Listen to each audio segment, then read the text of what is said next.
Ouça agora o bate-papo do Projeto Mayhem, do site projetomayhem.com.br.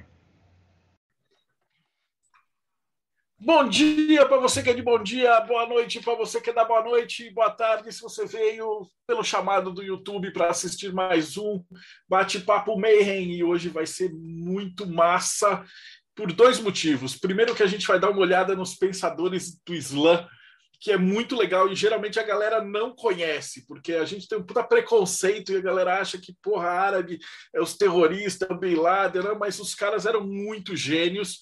Eu estava conversando com o meu convidado que, na verdade, já é um cara velho daqui da casa, ele já veio umas 2, 3 vezes, a gente já publicou livro, gente boa de tudo.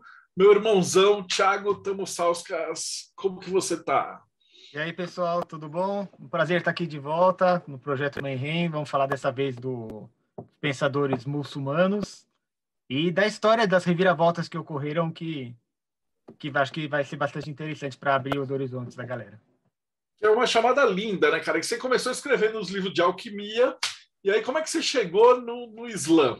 Como é que... Porque não é o único livro, né? A gente estava conversando antes de gravar, Isso. Você tem os chineses, africanos, fala um pouquinho disso daí.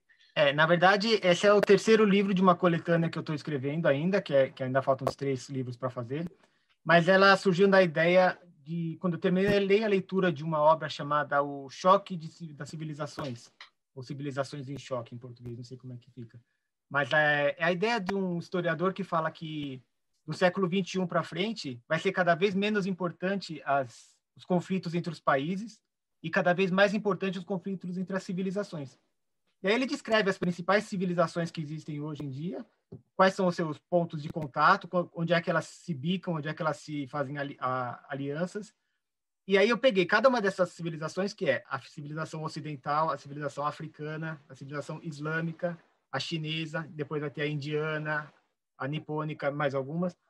E eu quero escrever um pequeno livro que dá uma visão panorâmica sobre cada uma dessas culturas. E o do Islã é o terceiro deles. Então, o primeiro foi o do africano, o segundo do da China e agora do Islã. Então, a ideia justamente é apresentar, abrir uma portinha pequena, porque eu não pego nada de profundidade, mas abrir uma portinha para a pessoa pode espiar e ver um mundo diferente. Eu achei a ideia fantástica, cara. Então, você preparou uma apresentação.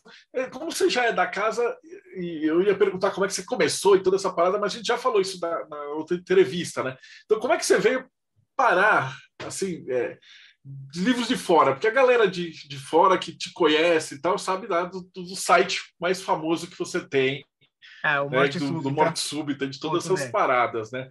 E aí, o que te deu para começar a se aventurar fora desse contexto, assim, de... E eu Marcelo, sei que teus livros estão vendendo pra caramba na Amazon, tá um negócio massa. Eu acho assim, Marcelo, eu sou meio parecido com você no sentido de que nós somos psiconautas, sabe? A gente gosta de explorar coisas diferentes. E de vez em quando você encontra um fiapinho num tapete que você resolve puxar para ver até onde vai. E a civilização islâmica, ela é muito fascinante, ela é muito antiga, ela é muito rica.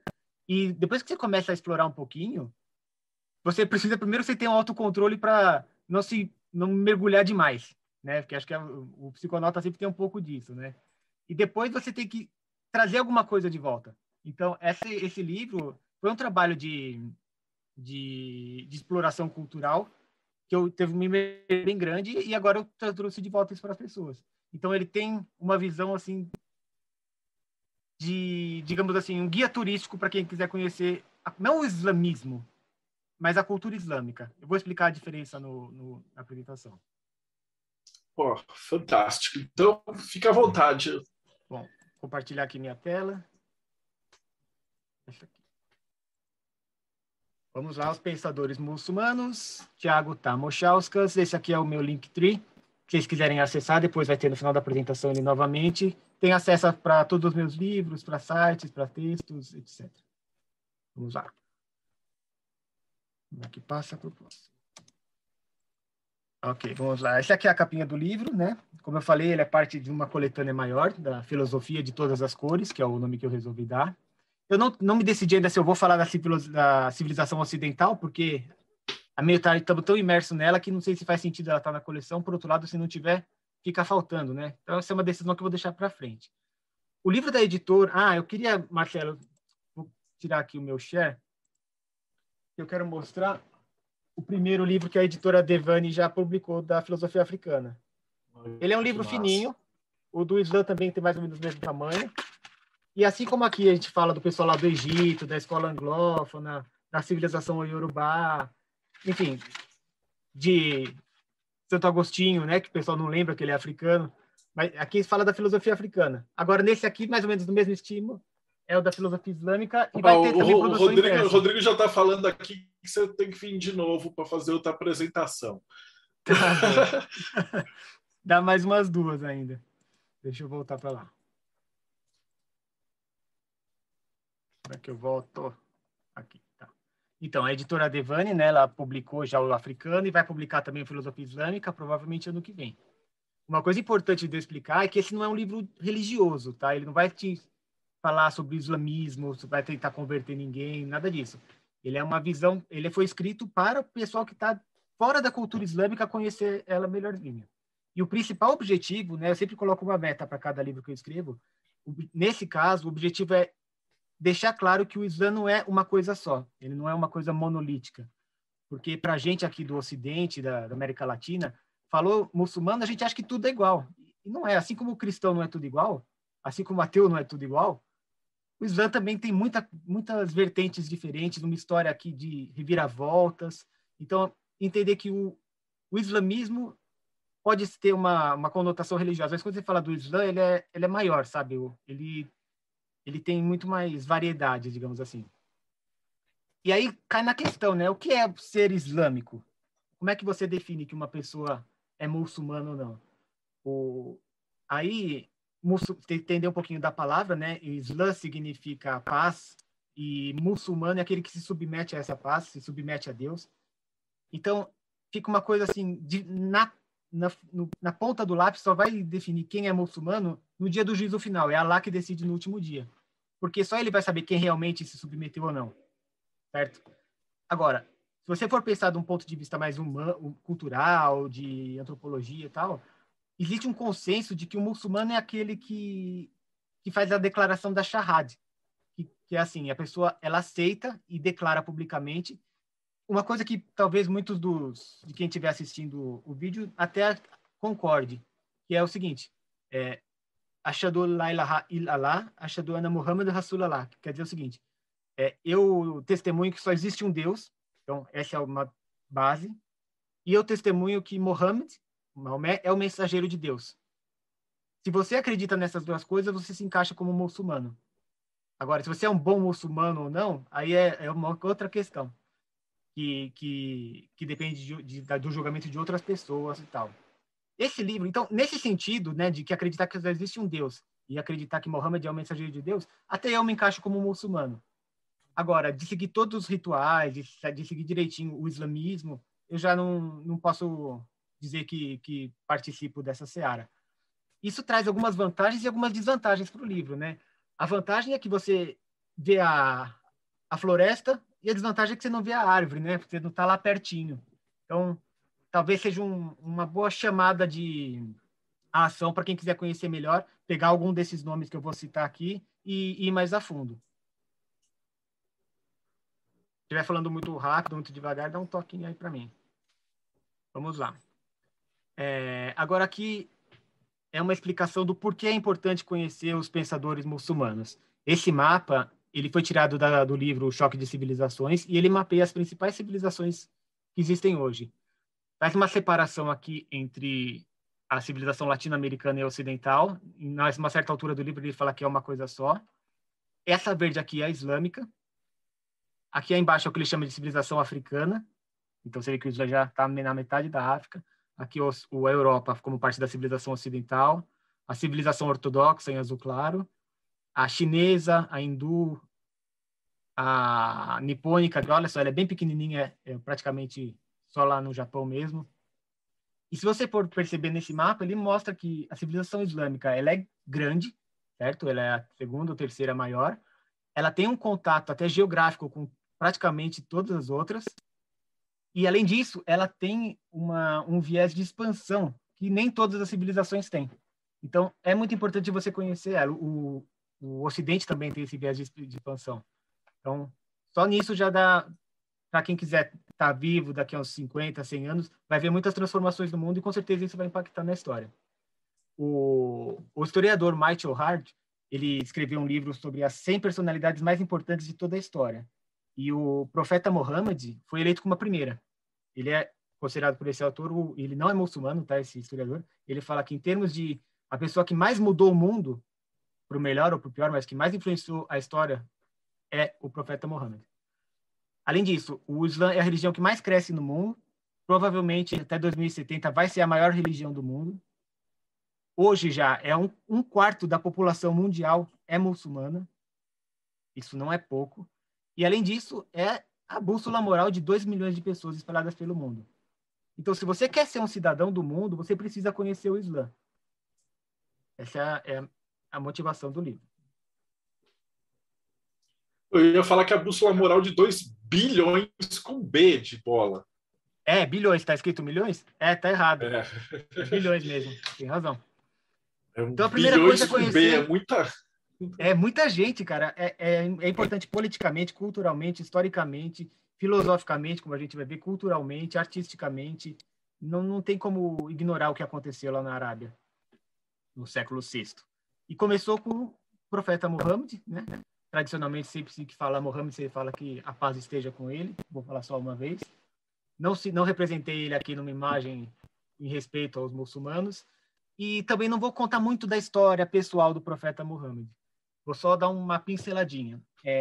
Essa apresentação, a gente vai ter uma primeira parte sobre a era formativa, que é para se entender como é que o pensamento islâmico se formou e como é que ele influencia a cabeça das pessoas. Aí a gente vai passar para uma chamada a Era de Ouro, que teve os grandes filósofos muçulmanos. Depois a gente passa para a Era dos Sufis, que aí talvez é o que o pessoal mais se interessa aqui no Projeto Mayhem. Depois tem a questão da Era Imperial, que os 3 grandes impérios muçulmanos, o Otomano, o Mogal e o Império Persa. E, por fim, a Era dos Estados-nações, que é a que vai até hoje em dia. Então, para entender um pouquinho da história do profeta Mohammed, a gente tem que entender quem foi ele.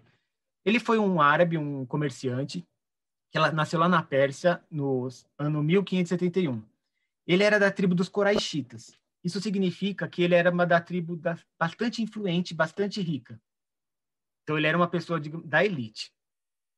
E toda a cidade, né, Meca, onde ele vivia, já tinha naquela época a história da peregrinação, que tem hoje em dia, né? Os muçulmanos vão para Meca, circunda a Caaba, tal. Naquela época isso já existia. Só que lá dentro tinha um monte de ídolos. Dizem que tinha um ídolo para cada dia do ano. É o do paganismo árabe mesmo, e até paganismo de outros lugares. O pessoal colocava lá e ia fazendo adoração. Então, era basicamente a base da sociedade e da economia da cidade de Meca. Aí chegou um dia que o profeta Mohammed começou a receber as mensagens de Deus, né, através do anjo Gabriel, receber a mensagem do Alcorão, e a mensagem principal dele, que é aquilo que ele bateu a tecla com mais força, foi a de que só existe um Deus. Isso era inegociável para ele. Só existe um Deus. Só que quando ele falava isso, ele quebrava as pernas de toda a estrutura social do lugar que ele vivia. Então, se você pegar o Alcorão, você vai ver que ele tem um primeiro capítulo, que é a chamada Surata de Abertura, aí tem um segundo capítulo bem grande, e daí ele vai diminuindo de tamanho, vai ficando cada vez menorzinhos. Os capítulos menores, que são mais lá para o final, da metade final do Alcorão, eles basicamente ficam só batendo na tecla de que só existe um Deus e dos atributos de Deus. Toda outra questão de legislação, de regras de herança, regra de divórcio, isso só veio depois. Ele passou muitos anos só querendo que o pessoal entendesse isso. E fazendo amparo social, principalmente com as viúvas, com os órfãos, com os excluídos da sociedade da época dele. Isso, lógico, causou um grande problema. E aí chegou uma hora que ele começou a ter seguidor, e ficou assim insustentável ele continuar em Meca. Então, nesse momento, se decidiu que os muçulmanos iam partir de Meca para Medina.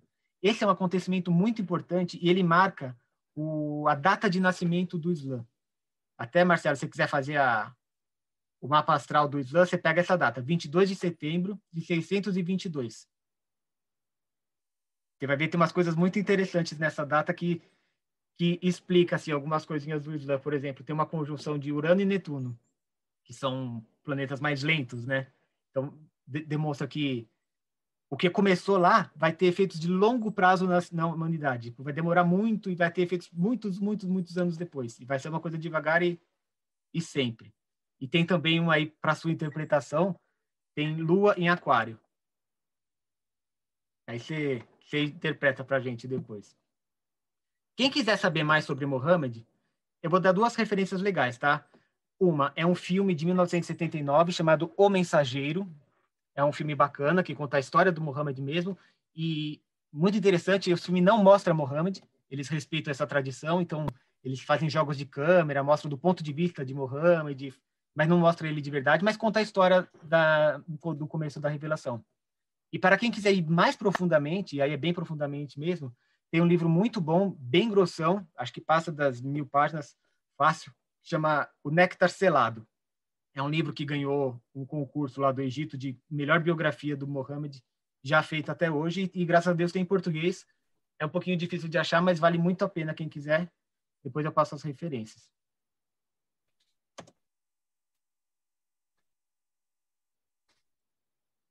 Bom, agora eu vou falar sobre o que... Porque, assim, o Islã, ele pode influenciar a sua vida de muitas formas diferentes. O que eu vou focar aqui é quais são os aspectos da mensagem de Mohammed para a questão do pensamento, sabe? Da filosofia, do livre pensar. Primeiro, a gente tem o Alcorão. Aqui um dado curioso, esse versículo que está aqui em primeiro é o primeiro versículo que Mohammed recebeu. Então, o Alcorão não está em ordem cronológica, ele está naquela ordem que eu expliquei, mas de tamanho. E esse aqui, o 96.1, é a primeira ordem que ele recebeu.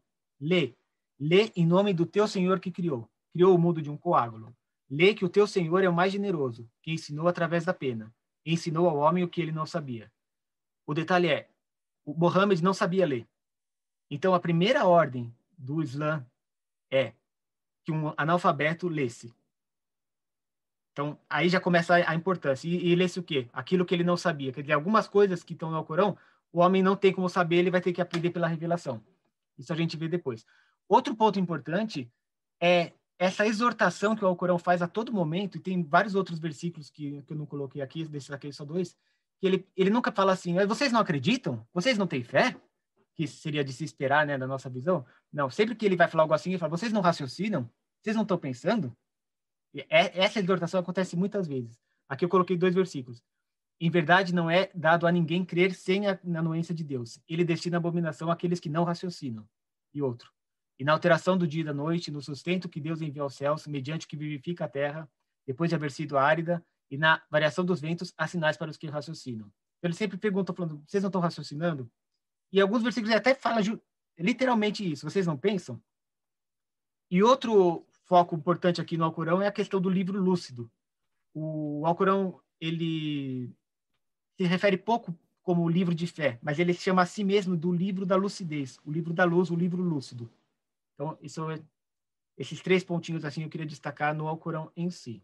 Esse primeiro que você falou é massa, porque a gente tive no Egito antes e eu tive muito contato com o guia e o pessoal, né? A gente foi até o meio do deserto para passar a noite olhando a estrela e tal. E aí a gente aproveitou para conversar com os caras, que eram muçulmanos raiz, né? De parar tudo que estão fazendo 5 vezes por dia e tal.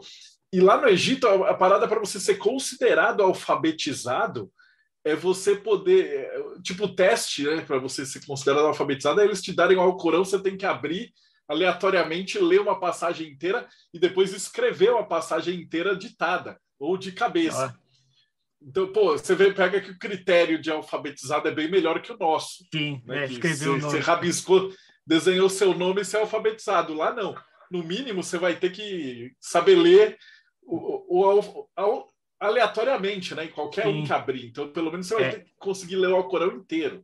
Sim, é muito importante isso, e também a questão da memorização. Principalmente antigamente, era muito comum que os muçulmanos decorassem o Alcorão inteiro.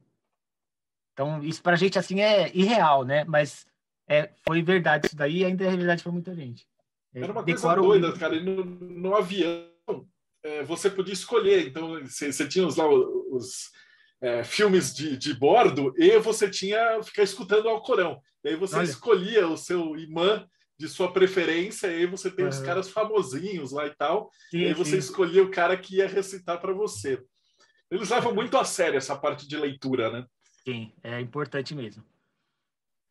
Bom, além do Alcorão, tem um outro pilar do Islã, para a maioria dos muçulmanos, que é a Sunna. Sunna significa o caminho trilhado. Ele tem uma importância, assim, eu não vou dizer tão grande quanto o Alcorão, mas quase lá. O que é a Sunna?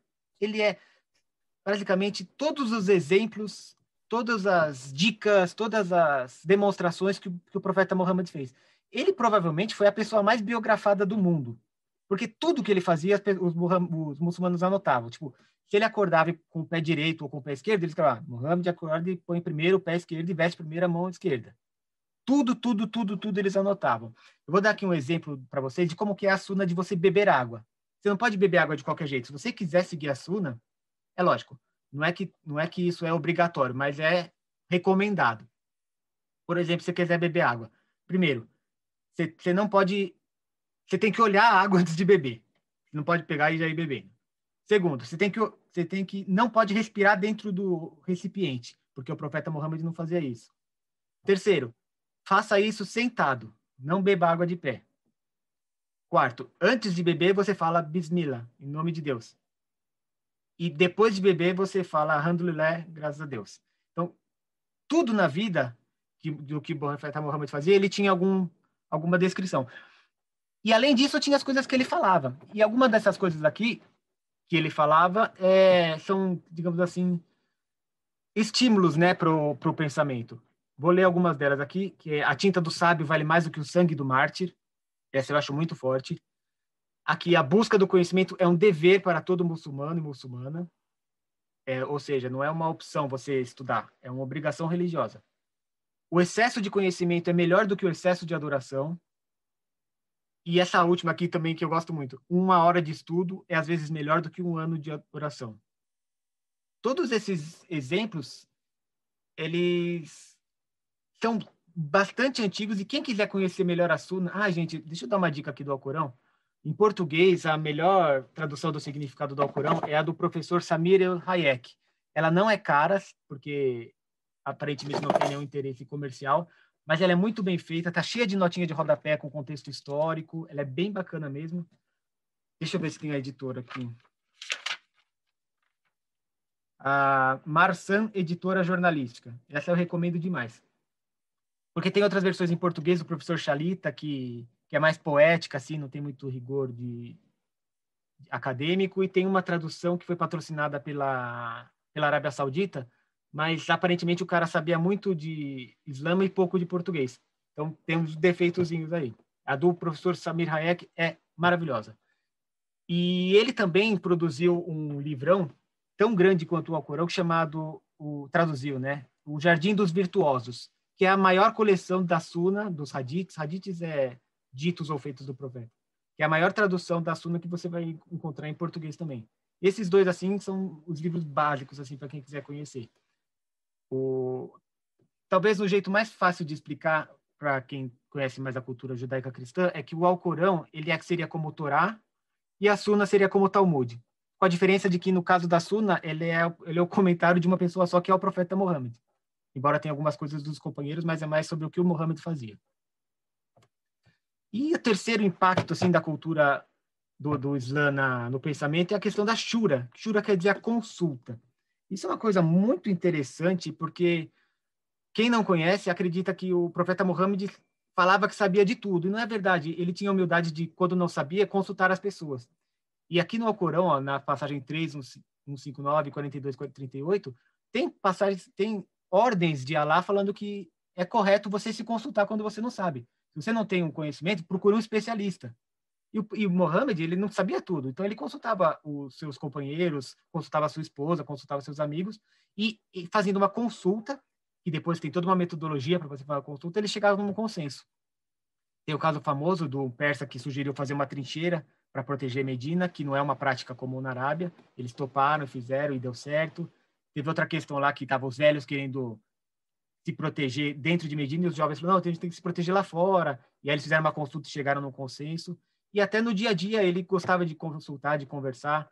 Então, essa questão do debate, da consulta, da conversa, que é básico assim, né, na filosofia, também está presente assim no cerne do Islã. Então, você tem uma obrigação religiosa de estudar e uma metodologia de consulta. Aí a gente começa... Aí o Islã cresceu, né? Estamos ainda na era formativa, e a gente chega na grande questão dos sunitas e dos xiitas. O que acontece é que... Qual que é a diferença, né, do sunita para o xiita? Antes do corpo do profeta Muhammad esfriar, já estava a discussão de quem ia continuar cuidando da casa. Aí a questão se o pessoal achava que deveria ser Ali bin Talib, como alguns dizem que eu tenho no Hadith dizendo que deveria ser, aí quer dizer que um xiita, que ele é um partidário do Talib, do Ali. Então, xiita quer dizer partidário. Os sunitas, que é aqueles que seguem a Sunna. Então, ele não vai seguir os descendentes. O Talib era descendente, era da família do Muhammad, não era descendente, mas era da família. Os sunitas, eles elegiam califas. E os xiitas, descendentes do profeta Muhammad. Essa é a diferença. Na prática, todos eles se conheciam.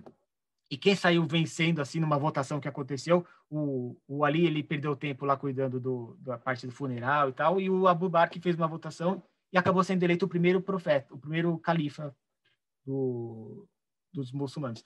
E os sunitas, eles consideram que existem 4 califas perfeitos, né? 4 califas admiráveis. O Abu Bakr foi o primeiro, o Omar, o Uthman, e o 4º califa foi o próprio Ali. Então, em um certo momento, os sunitas e os xiitas estavam unificados. A gente vai ver que não foi exatamente assim, mas foi o máximo de união que eles tiveram nessa parte. Vamos falar um pouquinho rapidamente de cada um desses 4 califas, porque eles são muito importantes. Eles são o equivalente aos apóstolos, né, no cristianismo, então é importante. Eles estavam lá com o profeta. O Abu Bakr foi o primeiro. Um dos grandes méritos deles foi o de unificar o Alcorão, porque até aquele momento o Alcorão ele era escrito em tábuas, em cascos, em papéis, e cada um tinha um pedacinho, um copiava do outro. O Abu Bakr juntou tudo isso daí, num lugar só, num livro só. E ele também, até porque ele não tinha mais o profeta Muhammad presente para certificar o que estava certo ou não. Então, se eles não fizessem aquilo nesse momento, a gente não ia ter o Alcorão hoje em dia. E ele também se preocupou muito com a administração interna, porque se criou, né, uma espécie de assistência social. Né? O Islã praticamente inventou isso. Tinha pensão para as viúvas, tinha para os órfãos, tinha para quem era indigente, para os deficientes. Todo esse pessoal recebia uma grana e tinha que administrar de onde vinha e para onde ia. E ele cuidava também das relações externas, porque nessa altura o Islã já estava bem maior. Isso é muito importante destacar, porque quando o profeta Muhammad morreu, o Islã estava muito bem sucedido. Se você comparar com os outros profetas anteriores, com Cristo, com Moisés, o Muhammad com certeza foi mais bem sucedido, porque o que ele planejou funcionou, deu certo e estava tudo pronto. Então, estava uma sociedade estabilizada, estava funcionando, estava grande, estava um território maior. E aí começou a ter batalhas, né? Porque, de fato, o Islã ele se expande através culturalmente, mas ele também tem a questão bélica, ele tem até que se defender, né, de ataques externos, porque quem começa a crescer chama atenção. E uma coisa muito legal aqui, já no campo da filosofia, é que o Abu Bakr, baseado nos ensinamentos do Muhammad, ele é a primeira vez na história que a gente tem as chamadas regras de batalha. Isso é muito antes assim de São Tomás de Aquino começar a falar, ou do Convenção de Genebra, né, que a gente tem hoje em dia, mas ele tinha regras muito rígidas assim que ninguém hoje segue. Então, não poderia matar mulher, não poderia matar criança, não poderia matar animais se não fosse para comer, não poderia derrubar árvores, não poderia causar incêndios para destruir o território, não poderia fazer mutilação, não poderia usar o corpo dos outros como troféu, não poderia matar quem se rendeu e tinha que tratar bem os prisioneiros. E além de outras regras. Então, o Abu Bakr era uma pessoa bastante prática e num momento bastante importante. O segundo califa foi o Omar.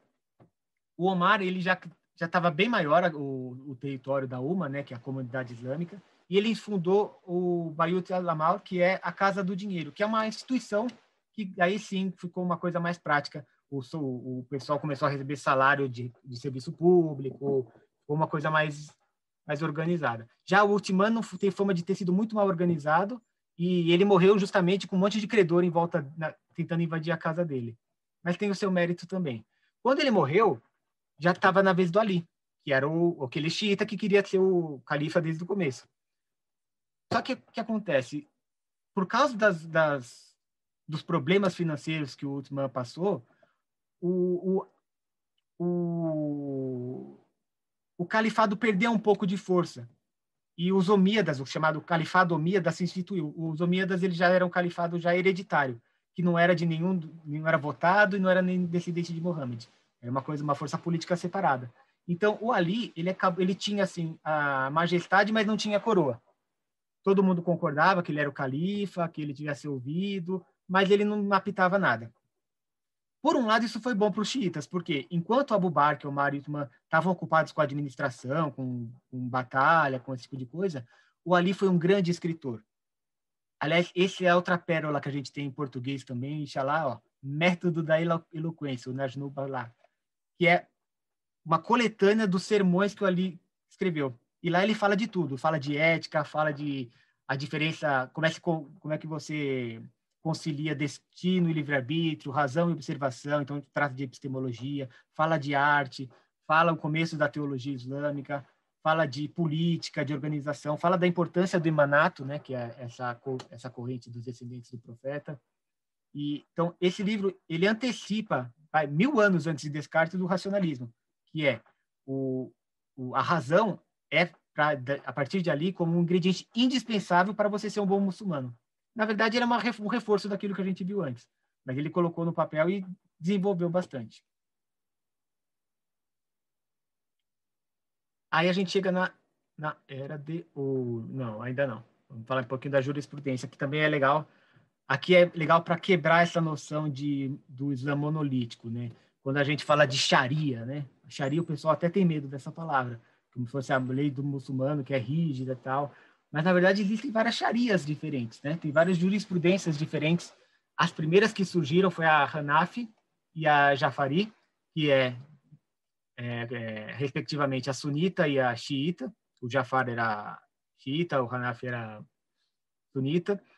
E por que foi necessário a criação da jurisprudência? Porque a realidade mudou. Você tem problemas novos, você tem culturas novas, com perguntas novas, e eles tinham que achar um jeito de responder isso, já que o profeta Muhammad já tinha morrido, ele não tinha mais como esclarecer aquilo. Então, além disso, nessa época, os próprios companheiros do profeta, né, os califas, também já estavam morrendo, e não tinha mais quem você consultar para você saber qual era a mensagem original. Lógico, você tinha o Alcorão, mas e todo o resto? Então, começou a se organizar uma série de leis que fossem mais fáceis de seguir. A base da jurisprudência Hanafi, que é a mais antiga, é o Alcorão, a Suna, que a gente viu, a analogia e a razão. A analogia é o seguinte: eu sei que o álcool é proibido. Agora eu tenho o ópio, que Muhammad nunca conheceu o ópio. Aí eles concluem: bom, se o álcool foi proibido porque ele enevou a mente, então o ópio também deve ser proibido. E aí o ópio foi proibido. Então, essa é a conclusão por analogia. Além dessas quatro bases da jurisprudência, a jurisprudência xiita, ela inclui o imanato, que é as orientações dos descendentes do profeta Muhammad, e aí cada um tem um anterior a ele até chegar lá, até chegar no Ali e dele para Muhammad, e a observação do mundo. Isso aqui a gente parece, olhando assim, parece uma coisa meio retrógrada, mas tem uma vantagem. O que acontece? O imã, ele tem a autoridade para esclarecer alguma coisa de épocas atuais. Então, ele tem a possibilidade de ir atualizando a Sharia. Entendeu? Ele tem autoridade para falar se aquilo lá é certo ou não, baseado nos contextos e nos valores das épocas atuais, e não sempre voltando para trás. Além disso, o Jafar ele enfatizava bastante a observação do mundo. Ele fez uma vez uma pergunta para o Hanafi, que é assim: qual você diria que é a multa adequada para quem quebrar os molares frontais de um veado? Aí o Hanafi ficou assim, não sei, né? Ele começou a pensar e tal. Aí o Jafar falou: veados não têm molares frontais. Então, você vê, é importante você observar o mundo também. Então, essas são as primeiras escolas de jurisprudência. Depois vieram outras, né, que é a Malik, ela inclui também os costumes por consenso da cidade de Medina como modelo que deve ser seguido e as decisões do califa. Depois, mais tarde, veio a Shafi, que além de incluir os costumes do Medina, inclui também as decisões que os juristas tiveram, então passa a ter força de lei, os chamados fatwas. Isso aí dá problema lá para frente. E o Hanbali, que é a mais recente, alguns até nem consideram ela uma escola de jurisprudência como as outras, e outros consideram como a única. Então, ela é bem polêmica. Ela rejeita as decisões por analogia, então ela é mais fundamental no texto. Ela rejeita a razão e ela rejeita os turistas. Então, é aquela bem fundamentalista, bem mais literal. Infelizmente, em alguns lugares do mundo é a que está pegando ainda. Vamos para a próxima. Opa. Spoilers. Aqui, tá. A Era de Ouro. Bom, aí passou 100 anos da morte do profeta Muhammad, nós chegamos numa época já bem diferente e uma época muito próspera, tanto econômica quanto culturalmente. É o momento em que o califado abássida toma o poder, né? Então aquele anterior dos Omíadas é substituído pelo abássida. E ele tem um território muito grande. Chega num momento em que o único califado vai da Espanha até quase na Índia. Então, é uma expansão muito grande e eles tinham o objetivo assim de superar o helenismo. Então, eles tinham uma meta assim como califas. E aí, para fazer isso, eles fundaram a Baiti al-Hikya, que são as casas de sabedoria. Isso, gente, é muito importante para a gente até hoje, porque foram casas de nerds, de intelectuais, que em vez de estar ouvindo palestras sobre o Islã de noite, eles estavam de noite fazendo as palestras deles, estudando as coisas dele, e principalmente traduzindo coisas das culturas de fora. Nessa época, teve tradução dos Platão, Aristóteles, os Sócrates, todos lá os estoicos. Então, tudo que estava meio que perdido no mundo, eles recuperaram e traduziram para o árabe. Dessa mesma época, a gente tem as Mil e Uma Noites, né, que veio dos persas, com as histórias que a gente conhece hoje. Teve tratados chineses, principalmente tratados de alquimia. E assim, foi muito bom porque teve um grande avanço científico, foi a criação das primeiras universidades do mundo, acho que uns 300 anos antes das europeias, já tinha universidades no território abássida. Teve a criação de novas áreas do saber, né, tipo a ótica, a própria alquimia, geometria, álgebra, tudo que a gente conhece hoje, até astrologia, astronomia. Ainda hoje, 1/4 das estrelas, das constelações dos céus, tem nomes árabes, e é por causa dessa época. Então, houve um chacoalhão, assim, e teve muita coisa boa nessa época, por isso que é chamada de Era de Ouro. E o centro de poder mudou de Damasco para Bagdá. Tinha ficado em Damasco lá no califado anterior, e agora foi para Bagdá. Nessa época, se criou uma classe social chamada os mutazalitas. Mutazalitas quer dizer aquele que se afasta, aquele que não se compromete, aquele que olha de longe. Por quê? Ele não entrava no mérito de que tem que ser os xiitas ou que tem que ser os sunitas. Ele seria o isentão de hoje em dia. Sabe? Ele se recusava a ficar na polarização e a estudar. Então, todos os grandes nobres árabes da época queriam ter um mutazalita com ele, porque era quem tinha a ciência na mão, né? Tinha o conhecimento, dava poder você ter um desses com você na corte. E um dos bons exemplos do que é um mutazalitas é esse Malik bin Anas. Por quê? Porque ele estruturou uma ciência da citação que foi muito importante para a Sunna como a gente conhece hoje. Por quê? Existiam muitas ditos e feitos do profeta Muhammad, mas assim, sem muita organização. Não tinha um trabalho histórico sobre isso. Ele achou que... E a outra, começaram a inventar coisa que não tinha antes, né? O povo é assim. Então, chegou o momento que esse Malik falou, não, gente, a gente tem que racionalizar isso aí, senão vamos perder esse tesouro que a gente tem. E ele criou algumas etapas, assim, para você ter uma citação confiável, que é, você tem que ter uma cadeia ininterruptamente conhecida, então você tem que saber que esse falou desse falou desse, esse falou desse, até chegar no profeta Muhammad. Cada uma desses elos tem que ter uma pessoa com a biografia inteira conhecida, tem que ser uma pessoa de boa reputação, tem que ser uma pessoa que tinha uma boa memória, ou seja, pelo menos ter o Alcorão inteiro decorado. Tem até uma história de que o Malik viajou, foi longe pra caramba, assim, para chegar numa cidadezinha. Tipo, viajou meses, assim, só para chegar num cara que conhecia um hadith, para ele citar, ele anotar. Ele fizesse toda essa viagem só para ter esse hadith a mais. Só que ele chegou lá e ele viu esse cara maltratando a burrinha dele, dando chicotada desnecessariamente. Aí o Malik pegou e foi embora, porque ele não tinha a virtude necessária para fazer a narração. Baseado nisso, ele eliminou um monte de hadiths que existiam na época. Os que sobraram, ele ainda classificou. Tem os Sahih, que são os autênticos, que é o que não... que muitas pessoas, tem muitas cadeias diferentes que falam exatamente a mesma coisa. Tem a Hassan, que é a boa, e tem a Daif, que é a fraca. Para vocês terem uma ideia, ele reduziu um universo de 100 mil ditos e feitos para 1.900. Depois teve mais porque essa ciência foi aumentando. Mas é um bom exemplo de racionalização da tradição que os mutazalitas colocaram.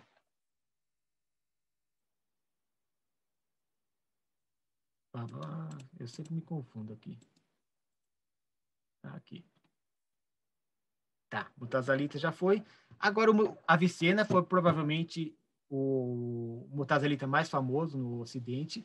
Ele, aqui Marcelo dava uma palestra à parte, porque ele é fenomenal. Ele é o que eu mais amei de conhecer.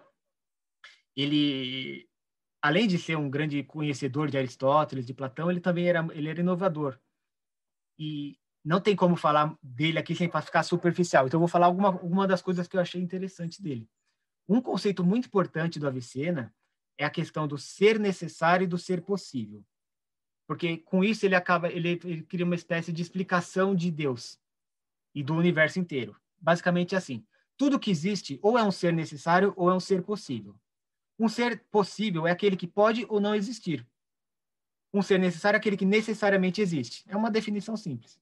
Por exemplo, essa palestra que a gente está tendo agora é um ser possível. Ela podia não existir. Podia estar sem internet, podia estar fazendo outra coisa, podia o Marcelo ter tido alguma urgência e não poder fazer. É uma palestra possível. Então, ela tem uma origem, certo? Que é a gente, o computador, a internet, a energia. Esses outros seres também podem ser possíveis ou necessários. E o que acontece é que chega uma hora que você vai precisar de um ser necessário. Senão, o ser possível volta para o infinito. E aí não é possível nada existir. Então, tem algum momento em que um ser necessário é necessário, né? Para colocar assim. Então, isso já é um indício de um criador. Na visão do Avicena, isso demonstra que existe uma criação, existe um princípio, uma causa primeira, um começo de tudo. Só que ele vai mais longe. Ele vai chegando e ele fala, tá, a gente já sabe que esse ser necessário, ele necessariamente existe porque a gente está aqui. Então, alguma coisa começou. Só que esse ser necessário, ele também é eterno e é infinito. Por quê? Bom, ele é eterno porque se ele tivesse tido um começo, quer dizer que ele era um ser possível. Antes ele não existia, agora existe. Então ele não pode ter tido um começo. E ele também não pode ter um fim, porque se ele tem um fim, ele vai ser um ser possível como todos nós. Então o ser necessário, além de existir, ele tem que ser eterno e tem que ser infinito.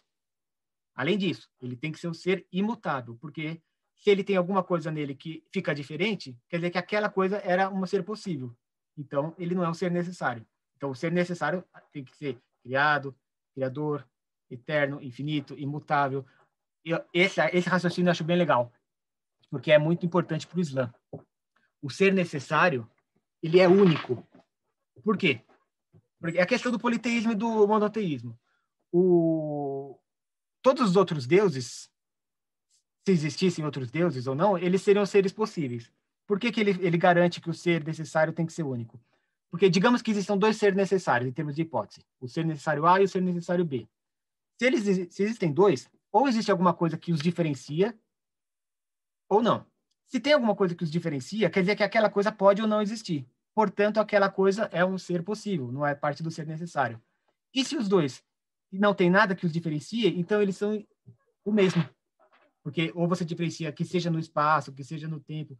Se tem alguma coisa que diferencia, você tem que ser possível. Se não tem, você é necessariamente um ser necessário.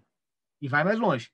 O ser necessário, ele é imaterial. Por quê? Porque tudo que é material tem uma forma, ou seja, tem um fim. E tudo que é material é uma combinação de coisas múltiplas. Ou seja, poderiam existir em outras formas. Portanto, o ser necessário não pode ser material. Portanto, o ser necessário é material. E vai mais longe. O ser necessário, ele é inteligente. Por quê? porque ele não pode ser material. Porque tudo que é uma causa, ou é uma causa mental, ou é uma causa material. Você vai criar alguma coisa, ou você usa materialmente, ou você tem uma ideia. Só que o ser material, a gente já viu que não, o ser necessário, a gente já viu que não pode ser material. Portanto, o ser necessário é mental.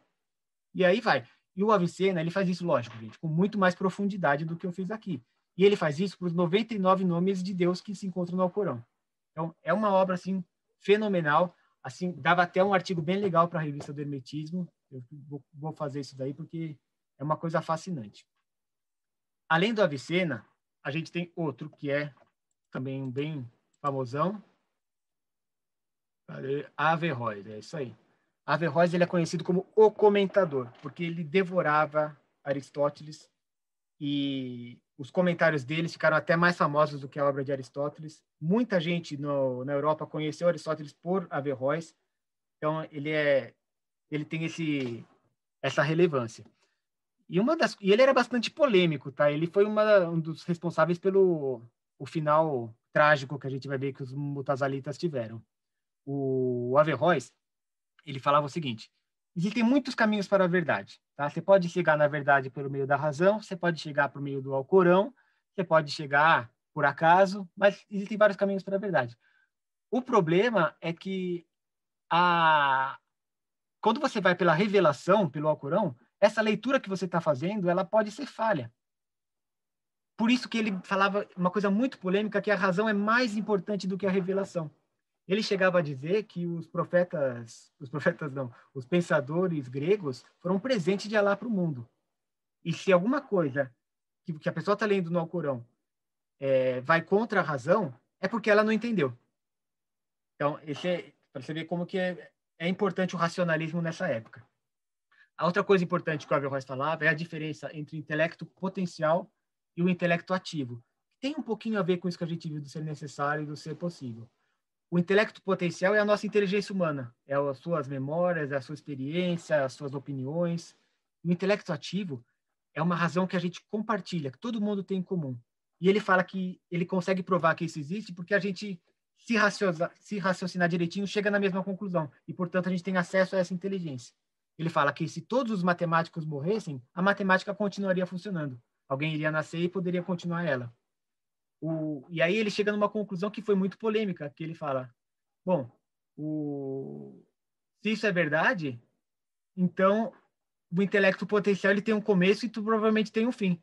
Então a alma não é imortal.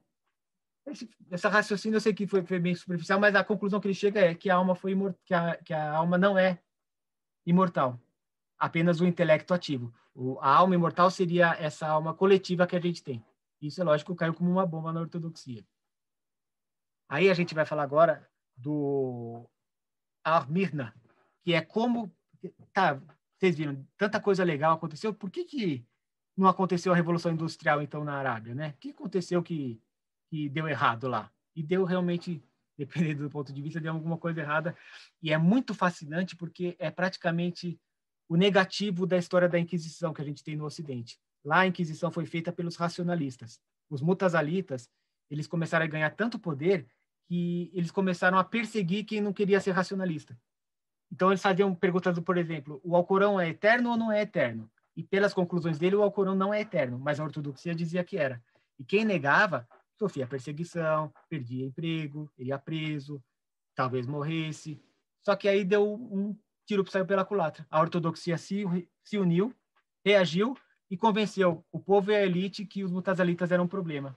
A partir daí, esquece a era de ouro do Islã e a gente chega numa era mais mística, por assim dizer, que é a nossa próxima página aqui. Opa!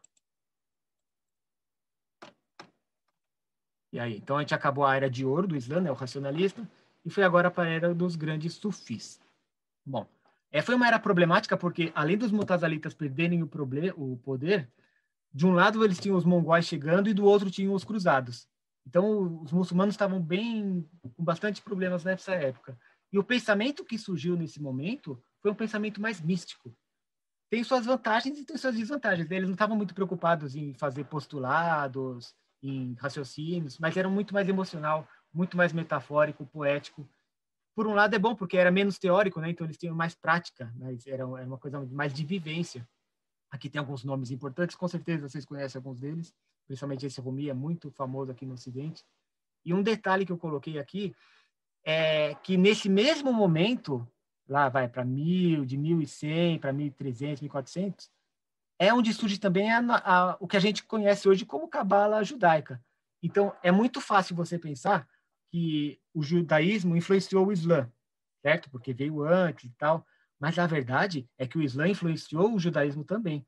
Se você for ver, ó, o Zohar, ele tem fama de ser bem mais antigo, certo? Século 2, 3. Mas academicamente falando, ele surgiu na Espanha, no século 13. O Abulafia, que é o pai da cabala contemplativa, nasceu em Sarassoga, que era do Califado Andaluz. Moisés Cordoveiro, vocês conhecem também, Córdoba.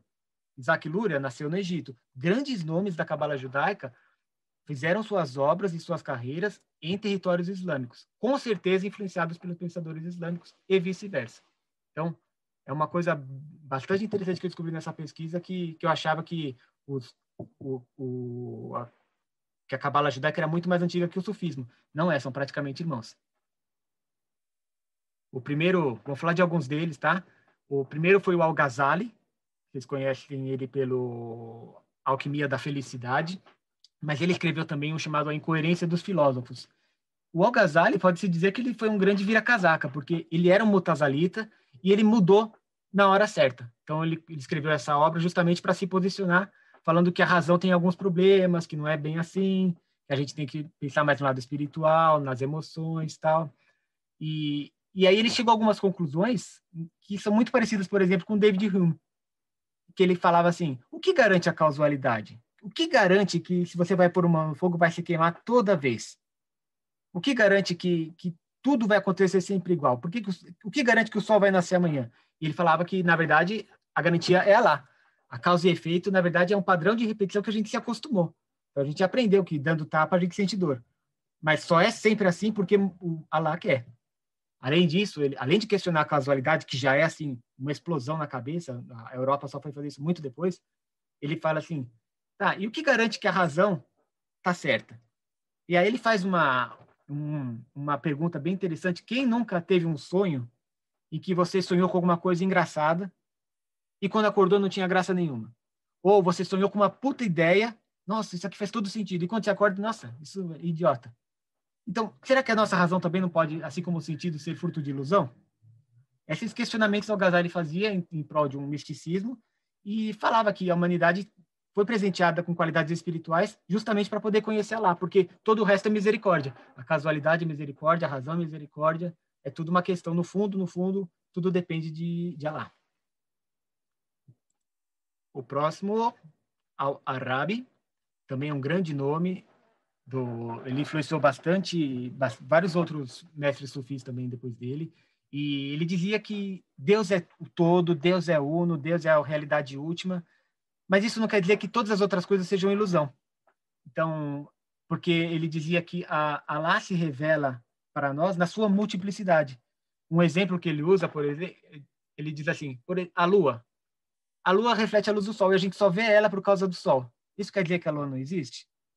Não, de fato, tudo que a gente vê, antes da luz elétrica e tal, depende de uma luz. E isso não quer dizer que essas coisas que a gente está vendo não sejam reais. Então, de certa forma, ele resolve o dilema platônico usando essa metáfora, porque ele fala, vejam o exemplo de Deus. Deus é um só, mas ele tem 99 nomes. Cada 99 nomes é um aspecto de Deus. Da mesma forma, toda a criação é um aspecto de Deus, nas suas várias graus de impureza, vários graus de distorções e tal. Mas, em última instância, tudo é Deus.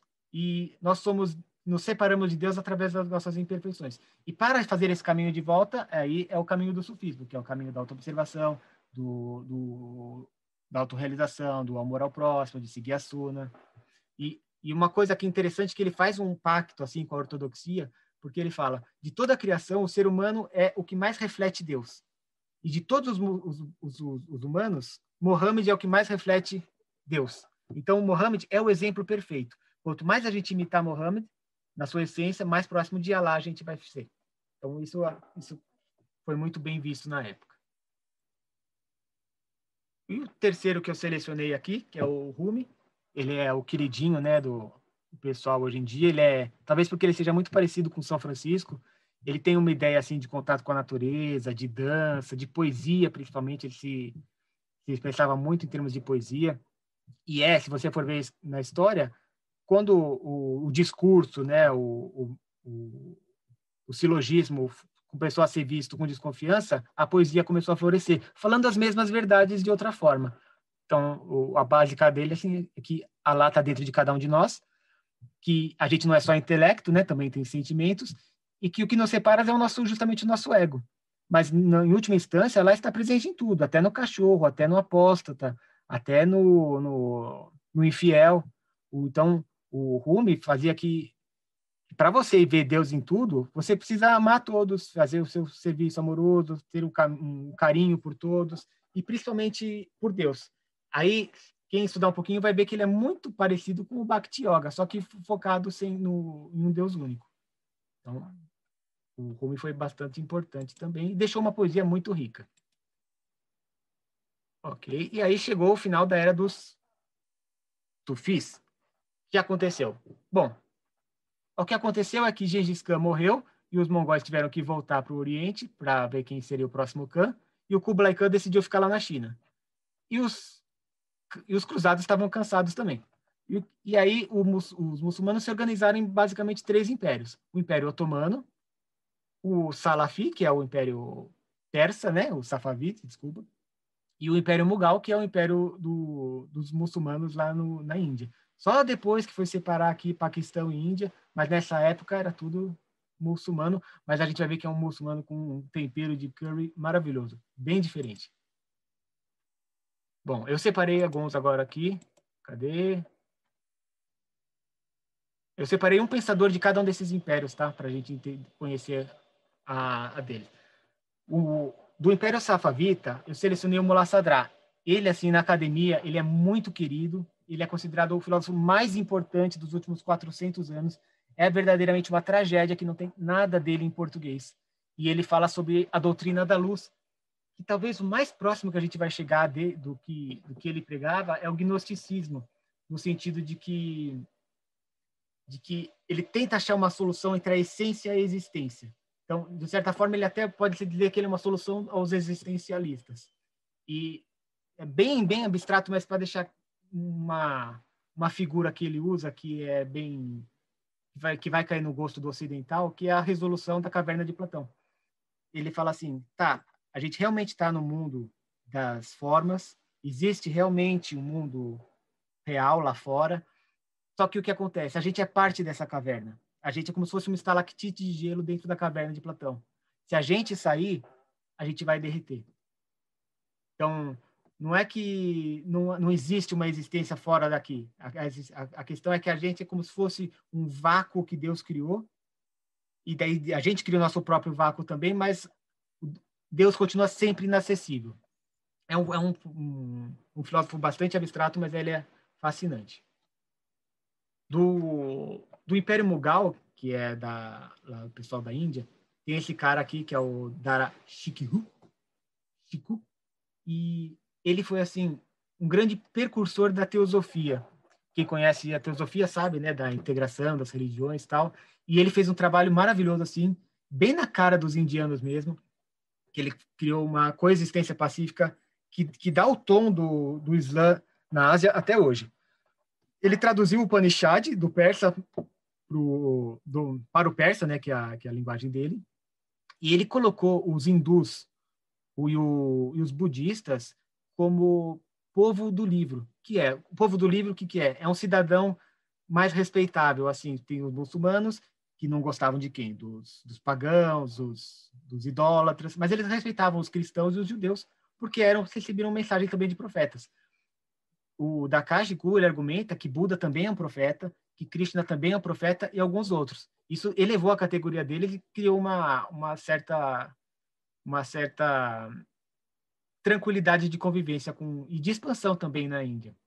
Ele criou, além disso, um dicionário de termos em que ele mostra como alguns termos do Islã são idênticos a termos do hinduísmo, que nem a Dunya e Maya, o Ishkan e o Ashdod. E, além disso, ele escreveu outro livro onde ele dá um mantra hindu para cada um dos 99 nomes de Alá. Então, ele é fora de série, um precursor assim do ecumenismo, e vale a pena conhecer também. E ele vai ter impactos no Islã da Ásia de hoje em dia, a gente vai ver mais para frente, daqui a pouquinho. Por fim, no Império Otomano, eu separei três, na verdade, pensadores, menti para vocês, porque eles são muito significativos, porque eles, basicamente, aqui você tem uma fotografia do que virou o Islã hoje em dia. Você tem, de um lado, o Wahhabi, que foi um cara que falou assim, gente, a gente está tolerante demais aqui no Império Otomano, tem gente vindo de tudo que é jeito aqui, fazendo o que quer, vamos voltar para os modos como o profeta vivia lá atrás. Ele falou que tinha que rejeitar todo tipo de inovação e voltar para um puritanismo assim, vamos abandonar tudo que foi inventado, que não veio diretamente do profeta Muhammad. É lógico, ele não foi bem visto na época, porque o Império Otomano ele era da vanguarda. As mulheres da Europa se vestiam como as otomanas, o pessoal ia vir lá para aprender, era ponta de espada, que mandavam muito bem. E eles não receberam essa ideia dele com muito bom gosto. Dizem que ele foi expulso da cidade a pontapés pela multidão, quando ele começou a pregar. Acontece que fora da cidade ele encontrou uma tribo da família Saúde, que é quem depois conquistou e formou a nossa chamada Arábia Saudita, daí vem o nome Saudita.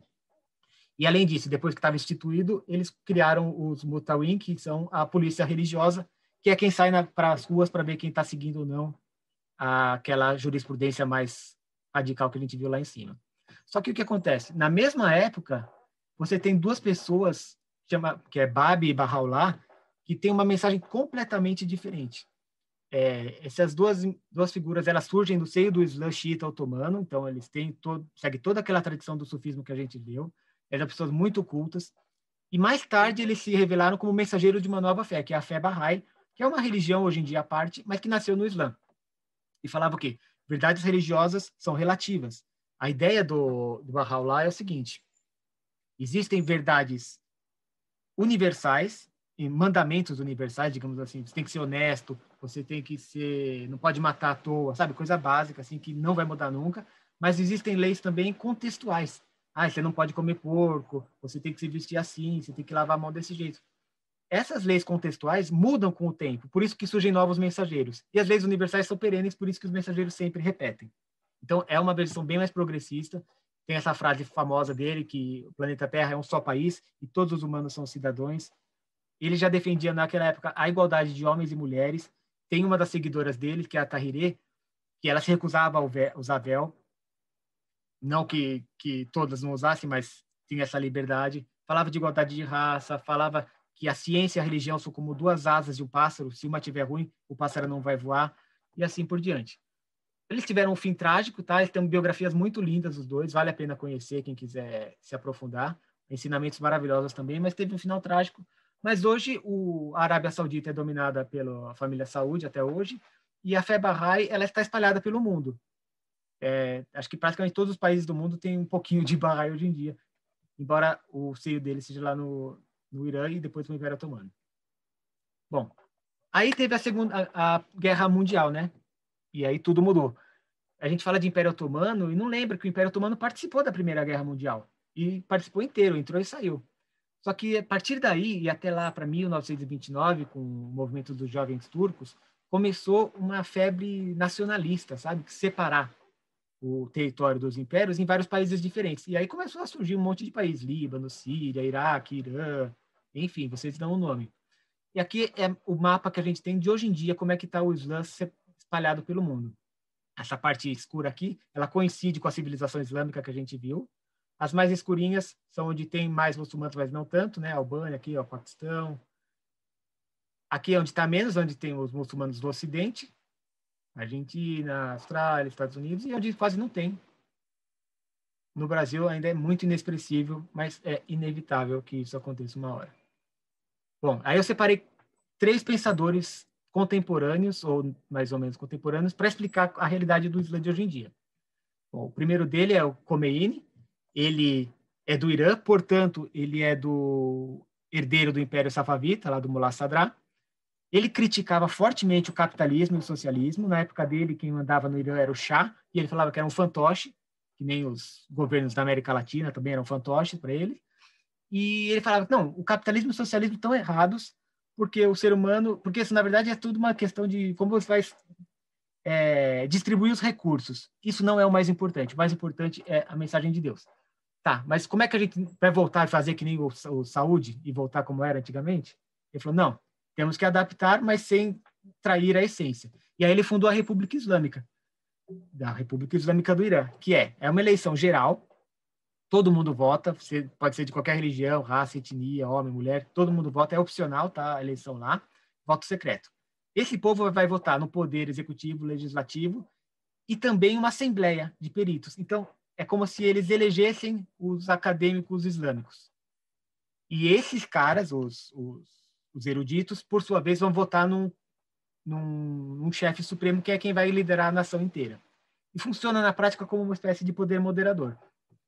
É bem controverso como é que está o Irã hoje em dia, mas, assim, ele, por um lado, ele tem sérios problemas de violação dos direitos humanos, né? Principalmente com a minoria Bahá'í, que a gente viu agora há pouco, mas ele também por exemplo, é um dos países que mais é indicado para ganhar prêmio Nobel.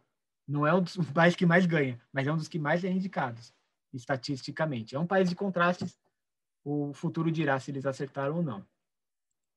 Aí, separei mais dois aqui. O Ranka. O Ranka é um fofo, ele é a cara do Islã asiático. Gente, a gente pensa que Islã é árabe? Não. 1/4 do Islã é asiático. O maior país islâmico do mundo é a Indonésia, que não tem árabe.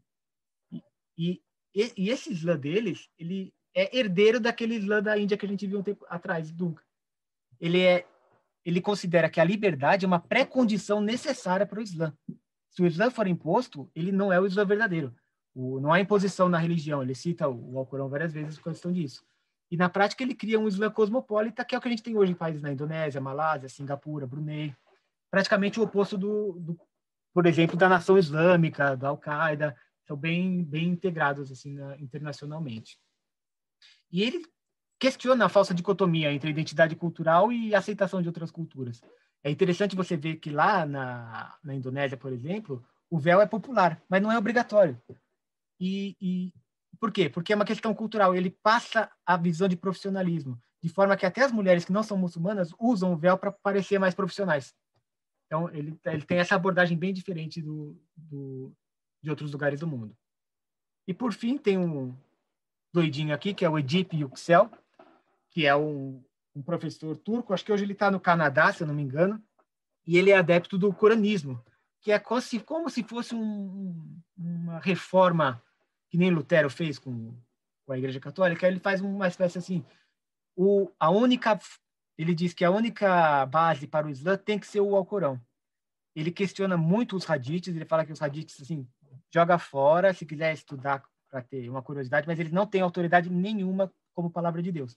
E aí ele dá até exemplos até dentro do próprio hadith. Tem esse aqui que ele cita, o Sahih Muslim, 2004, fala o seguinte, que o profeta Muhammad lá atrás estava comendo alguma coisa e viu alguém anotar um hadith, né? Ele estava comendo alguma coisa. Quando ele viu isso, ele pegou, rasgou e falou, não quero que anota isso. Eu não quero que vocês façam isso. Beleza. Aí eles fizeram e anotaram isso. Ele escreveu, Muhammad não quer que anota isso, e fizeram outro hadith. O Muhammad, ele não queria que se anotasse os hadiths na época para não confundir no Alcorão. E o Edip Yüksel fala que se ele fala isso é porque não é tão importante quanto a gente acha que é. Além disso, ele é defensor do evolucionismo, tá? Ele fala que o mundo foi criado por evolução, mas isso não afeta a crença dele em Deus, que a gente acha que se você acredita em evolução, você não pode acreditar em Deus. Ele diz o seguinte, quem joga melhor uma partida de bilhar? Aquela pessoa que acerta uma caçapa de cada vez, que seria a criação, né? A criação tradicional, ou aquele que dá uma tacada e acerta, encaçapa todas as bolas. Esse joga muito melhor, certo? E Deus é o melhor jogador de todos. A evolução, ele dá uma tacada e ele faz todas as bolas caírem no lugar certo. Ele, além disso, ele é um grande defensor da chave estatística 19, que daí dá uma outra palestra, porque ele é bem mais complicado, mas ele identificou, não foi ele, mas ele defende que o Alcorão possui algumas chaves baseadas nos números primos que garantem que ele tem uma origem divina, porque ele seria impossível de ser feito, e garantem que ele é íntegro, que ele não teve modificação nenhuma. Vou te dar um exemplo bem simples aqui.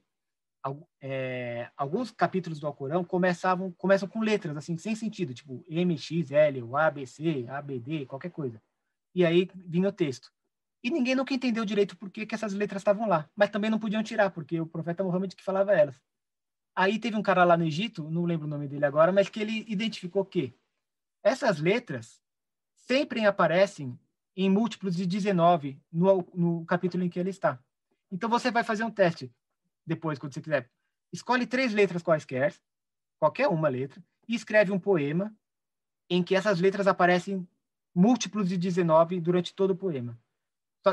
Só que isso acontece no Alcorão inteiro e em várias vezes diferentes. Por exemplo, no primeiro capítulo do Alcorão, começa com a primeira frase, Bismillah ar-Rahim, em nome de Deus, clemente e misericordioso. Tem 19 letras. A primeira palavra desse verso aparece 19 vezes. A segunda palavra aparece no Alcorão inteiro 19 vezes. A terceira aparece no Alcorão inteiro 19 vezes, múltiplo de 19, né? Não só 19. E a quarta palavra aparece no Alcorão inteiro 19 vezes. E esse padrão se repete muitas e muitas vezes. E ele fala que a identificação de repetições de número primo é o que a gente usa hoje para identificar civilizações extraterrestres. A gente usa o 7 para ver se nessas emissões de rádio aparece alguma repetição que se repete com números primos, porque é um sinal de inteligência. E isso é feito no Alcorão de forma belíssima, numa forma de poesia, teoricamente por um analfabeto. Ele também foi condenado à morte por um fátwa, então ele está se escondendo no Ocidente, e ele trabalhou também na tradução reformista do Alcorão, em que ele coloca notas de rodapé, para quem não fala árabe, explicando algumas palavras que são polêmicas. Por exemplo, tem uma passagem lá que Salomão está com o cavalo dele, e aí ele vê que ele gosta muito de cavalo, então ele corta o pescoço do cavalo. Só que esse verbo, cortar o pescoço do cavalo, pode ser lido também como ele faz carinho no cavalo. Ou, por exemplo, as Yuris, né, as virgens que as pessoas vão receber no paraíso. Ele fala que essa palavra Yuri, na verdade, é uma fruta. Não lembro exatamente qual é a fruta, mas quer dizer que as pessoas vão ter coisas gostosas no paraíso, não necessariamente virgens. Esse tipo de coisa é uma tradução muito boa, você acha na Amazon. Quem quiser depois tem o link aqui aliás, na minha página, além do link para o livro e para outros livros, você também encontra link para o projeto do Islã segundo o Alcorão, que é praticamente encabeçado por ele. Bom, acho que cobrimos aqui 1 milênio e pouco de história. Vou passar para vocês. Foi fantástico. E essa pegada dos 19 é um negócio doido, né, cara? Porque você vai falar, pô, mas a Kabbalah foi criada pelos anjos e pipi, popopó. E a gente vê que tem aquela porrada de coincidência, entre aspas, que não tem coincidência nenhuma e tal. E fantástico da tua explicação de ver que no Alcorão também tem essas caralhadas de verbo que tá tudo juntado, que é o quê? Que é um cara fora do nosso aquáriozinho, que para ele o cara domina e através do analfabeto o cara coloca de um jeito shakespeariano para demonstrar que o negócio estava num outro nível de consciência. Sim. Porque assim, não é só matematicamente, mas é belíssimo, né? O Alcorão, ele você encaixa com palavra ainda, né? Cara? É a obra-prima da língua árabe. Matemática era fácil, mas você colocar os verbos e depois criar em cima disso é coisa que, nos nossos tempos, a gente tem o Alan Moore para fazer isso, mas o cara lá atrás, no meio do deserto, fazer uma parada dessas é uma inteligência superior que estava interagindo, né? Sem dúvida. Como. É fantástico isso. Pô, tá a galera pedindo, você vai ter que fazer agora todas as outras. E essa demonstração da história na horizontal, né? Que a gente aprende aquela história no colégio chata pra caramba, né? Que vai vindo e tal. Do jeito que se apresentou aqui, eu acho que, tipo, obrigação de qualquer ocultista dar uma estudada e pegar o teu livro para ler. Eu espero que você termine logo esses livros, e você sabe que se você não tiver uma editora para publicar lá fora, você já só me apresenta que eu já quero fazer a coleçãozinha. Então, para o futuro aí, pode contar com a gente do meio. Legal. Cara, te agradecer de coração pela palestra, por tudo. Eu vou só despedir da galera e a gente já abre aqui. Então, gente, provavelmente vocês vão assistir essa palestra várias vezes, eu vou passar as outras. Eu acho que é uma aula, cara. Então, Thiago, de coração, brigadão. Você sabe que Projeto Mayhem está de porta aberta para você, para todos os teus projetos. Você pode contar com a gente para tudo. E se você está aí acompanhando a gente, não esquece, eu vou pôr os links do Thiago, tá aqui embaixo na descrição. Segue o canal e a gente se vê aí no próximo Bate-Papo Mayhem. Valeu, pessoal. Obrigado.